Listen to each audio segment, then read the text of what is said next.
Good afternoon again, mga guys, mga ka-enjoy. Welcome again sa ating vlog. So ito,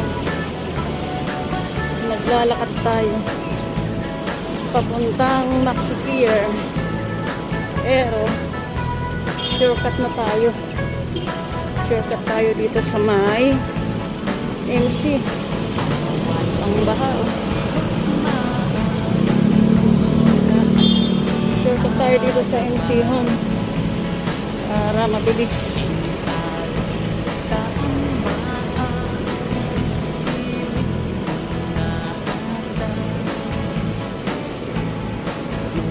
Pa-schedule lang tayo before sana dumating si boss. Nakapag ano tayo pa-schedule.